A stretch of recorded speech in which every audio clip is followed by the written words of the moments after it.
Hi friends, welcome. ഇന്ന് നമ്മൾ പച്ചരി വെച്ചിട്ടുണ്ടാക്കാൻ പറ്റുന്ന ഒരു ടേസ്റ്റി പലഹാരമാണ് തയ്യാറാക്കുന്നത്. അപ്പോൾ അതിന് വേണ്ടിയിട്ട് 1 കപ്പ് പച്ചരിയാണ് എടുത്തിരിക്കുന്നത്. നമുക്ക് ഈ അരി നന്നായിട്ടൊന്ന് കഴുകിയെടുക്കാം. കഴുകിയതിന് ശേഷം ഇതിൻ്റെ വെള്ളം വാരാൻ വേണ്ടിയിട്ട് ഇതുപോലെ ഒരു സ്ട്രെയിനറിലേക്ക് മാറ്റാം.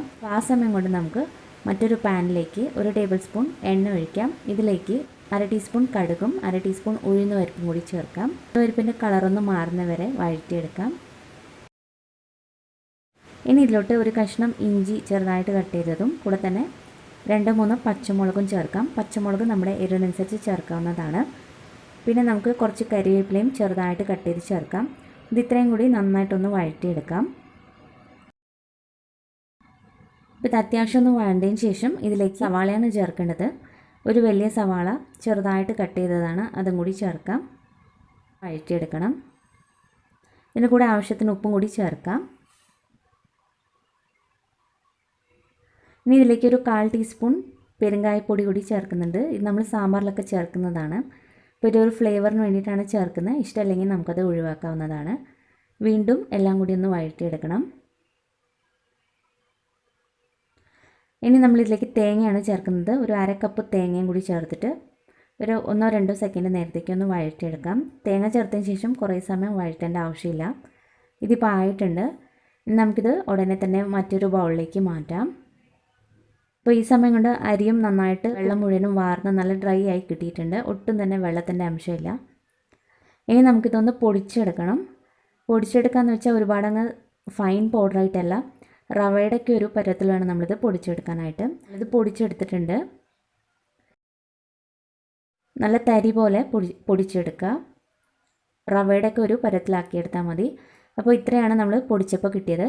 ഇനിയിപ്പോൾ അതേ പാനിലേക്ക് തന്നെ നമ്മൾ ഈ പൊടിച്ചെടുത്ത പൊടിയിൽ നിന്നും 1.5 കപ്പ് പൊടി എടുക്കുന്നുണ്ട്. ഇത് ചെറുതായിട്ടൊന്ന് ചൂടാക്കിയെടുത്താൽ മതി. വറുക്കേണ്ട ആവശ്യമില്ല. ഹൈ ഫ്ലെയിമിലിട്ട് ഒന്ന് ചൂടാക്കിയെടുത്താൽ മതി. അപ്പോൾ ഇത് ചൂടാക്കി എടുത്തിട്ടുണ്ട്. അപ്പോൾ ഈ ചൂടാക്കി വെച്ച പൊടി ഉടനെ ചൂടോടുകൂടി തന്നെ നമ്മൾ ഈ വഴറ്റി വെച്ചിരിക്കുന്ന മിക്സിലേക്ക് ചേർക്കാം. ഇനി ഇത് എല്ലാം കൂടിയിട്ട് നന്നായിട്ടൊന്ന് മിക്സ് ചെയ്തെടുക്കാം. അപ്പോൾ ഇത് മിക്സ് ചെയ്തെടുത്തിട്ടുണ്ട്. ഇനി നമ്മളിതിലേക്ക് 1 കപ്പ് വെള്ളം ഒഴിച്ചു കൊടുക്കാം. നോർമൽ വെള്ളമാണ്. ഇനി ഇതിലേക്ക് 1/2 കപ്പ് തൈരും കൂടി ചേർക്കാം. അധികം പുളിയില്ലാത്ത തൈര് വേണം ചേർക്കാനായിട്ട്. ഇതിനെ കൂടെ വീണ്ടും 1 കപ്പ് വെള്ളം കൂടി ഒഴിക്കുന്നുണ്ട്. അപ്പോൾ ഈ മാവ് നല്ല ലൂസാക്കി വേണം എടുക്കാനായിട്ട്. അപ്പോൾ 1/2 കപ്പ് മാവിലേക്ക് നമ്മൾ 2 കപ്പ് വെള്ളവും 1/2 കപ്പ് തൈരുമാണ് ചേർത്തിരിക്കുന്നത്. അധികം പുളിയില്ലാത്ത തൈര് എടുക്കുന്നതായിരിക്കും നല്ലത്. ഇനി നന്നായിട്ട് കട്ടകളൊന്നും ഇല്ലാത്ത വിധം മിക്സ് ചെയ്തെടുക്കുക. 1/2 കപ്പ് തൈര് ചേർക്കുന്നില്ലെങ്കിൽ ഒരു 1/4 കപ്പ് തൈരെങ്കിലും ചേർക്കണം. തൈര് എന്തായാലും ചേർക്കണം. 1/2 കപ്പ് ചേർക്കുന്നില്ലെങ്കിൽ ഒരു 1/4 കപ്പ് ചേർത്താലും മതിയാവും.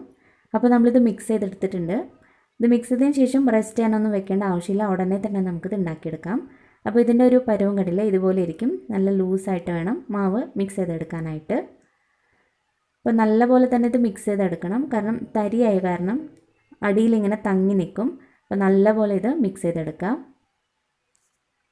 ഇനി നമുക്കിത് ഉണ്ടാക്കിയെടുക്കാൻ വേണ്ടിയിട്ട് ഒരു പ്ലേറ്റ് എടുക്കാം. ഇതിലേക്ക് ഒരല്പം വെളിച്ചെണ്ണ നന്നായിട്ട് തേച്ച് പിടിപ്പിക്കുക. അതിന് ശേഷം നമ്മൾ ഈ മാവ് നല്ലപോലെ ഒന്ന് മിക്സ് ചെയ്തതിന് ശേഷം കുറേശ്ശെ ഒഴിച്ചു കൊടുക്കാം.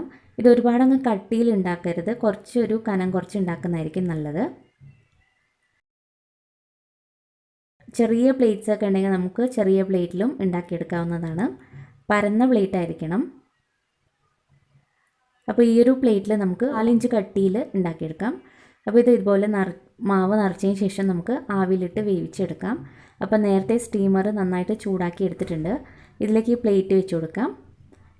ഇനി നമുക്കിത് അടച്ച് വെച്ച് കുക്ക് ചെയ്തെടുക്കാം. അപ്പോൾ ഇതിൻ്റെ മുകളിലായിട്ട് ഒരു വാഴയിലയും കൂടി വെക്കുന്നുണ്ട്. ഇത് നിർബന്ധമൊന്നുമില്ല, ഇപ്പോൾ ഉള്ള കാരണം വെച്ചെന്നേ ഉള്ളൂ. ഇല്ലെങ്കിൽ അങ്ങനെ തന്നെ നമുക്ക് കുക്ക് ചെയ്തെടുക്കാം. 15 മിനിറ്റ് ഹൈ ഫ്ലെയിമിലിട്ട് കുക്ക് ചെയ്തെടുത്താൽ മതി. ഇപ്പോൾ ഒരു 15 മിനിറ്റ് ആയിട്ടുണ്ട്. ഇതിപ്പോൾ റെഡി ആയിട്ടുണ്ട്. ഇനി നമുക്കിതെടുക്കാം. അപ്പോൾ നല്ലപോലെ തന്നെ കുക്കാക്കിയിട്ടുണ്ട്. ഒരു 10 മുതൽ 15 മിനിറ്റ് മതി റെഡി ആവാനായിട്ട്. കുറേ സമയമൊന്നും എടുക്കില്ല. അപ്പോൾ ഇത് നല്ലപോലെ തണുത്തതിന് ശേഷം നമുക്ക് പ്ലേറ്റിൽ നിന്നും എടുക്കാവുന്നതാണ്. ഇപ്പോൾ ചെറുതായിട്ട് നമുക്ക് ഈ സൈഡൊക്കെ ഒന്ന് കുത്തി കൊടുക്കാം. നല്ലപോലെ തണുത്തതിന് ശേഷം എടുത്താൽ മതി, അല്ലെങ്കിൽ പിന്നെ ഒട്ടി പിടിച്ചിരിക്കും. തണുത്ത് കഴിയുമ്പോൾ പെട്ടെന്ന് നമുക്ക് എടുക്കാൻ പറ്റും. ആദ്യം ഈ സൈഡ്സൊക്കെ ഒന്ന് ചെറുതായിട്ടൊന്ന് കുത്തി കൊടുക്കുക. അതിന് ശേഷം ഇതുപോലെ കത്തി അടിഭാഗത്തോട്ട് നമ്മൾ വെച്ചാൽ തന്നെ ഇതിങ്ങനെ വിട്ട് വരും. കണ്ടില്ലേ, ഇതുപോലെ നന്നായിട്ട് തന്നെ വിട്ട് വരും, പൊട്ടി പോകുന്നില്ല. അപ്പോൾ ഇനി നമുക്കൊരു പ്ലേറ്റ് ഇതിൻ്റെ മുകളിലായിട്ട് വെച്ച് കൊടുക്കാം. അതിന് ശേഷം എടുക്കുമ്പോൾ പെട്ടെന്ന് തന്നെ വിട്ട് കിട്ടും. ഒട്ടും തന്നെ ഒട്ടി പിടിക്കുകയൊന്നുമില്ല. കണ്ടില്ലേ, നല്ലപോലെ തന്നെ വിട്ട് വന്നിട്ടുണ്ട്. പ്ലേറ്റിലും അതുപോലെ ഒട്ടും തന്നെ ഒട്ടിപ്പിടിച്ചിട്ടൊന്നുമില്ല. ഇനി ബാക്കിയുള്ള മാവ് കൊണ്ടും ഇതേ പ്ലേറ്റിൽ തന്നെ നമ്മൾ നേരത്തെ ചെയ്ത രീതിയിൽ തന്നെ അപ്പം ഉണ്ടാക്കിയെടുക്കാവുന്നതാണ്. അപ്പോൾ ഇത് നിങ്ങൾക്ക് കണ്ടാൽ തന്നെ മനസ്സിലാവും, നല്ല സോഫ്റ്റാണിത്. നമ്മൾ എത്ര സമയം കഴിഞ്ഞ് കഴിച്ചാലും ഇതേ സോഫ്റ്റ്നെസ് ആയിരിക്കും. ഇനി നമുക്കിത് നമ്മളിഷ്ടമുള്ള ഷേപ്പിലേക്ക് കട്ട് ചെയ്തെടുക്കാം. ഞാനിപ്പോൾ സ്ക്വയർ ഷേപ്പിലാണ് കട്ട് ചെയ്തെടുക്കുന്നത്. അപ്പോൾ ഓരോന്നും ഇതുപോലെ കട്ട് ചെയ്തെടുക്കാം. അപ്പോൾ കണ്ടില്ലേ, നല്ല സോഫ്റ്റുമാണ്, അതുപോലെ നല്ല ടേസ്റ്റ് ആയിട്ടുള്ള ഒരു അപ്പമാണ്. ഇതിന് പ്രത്യേകിച്ച് കറിയോ ചട്നിയുടെ ഒന്നും ആവശ്യമില്ല, ഇങ്ങനെ തന്നെ കഴിക്കാം. അപ്പോൾ ഈ ഒരു റെസിപ്പി എന്തായാലും ഒന്ന് ട്രൈ ചെയ്ത് നോക്കുക. സബ്സ്ക്രൈബ് ചെയ്യാനും മറക്കരുത്.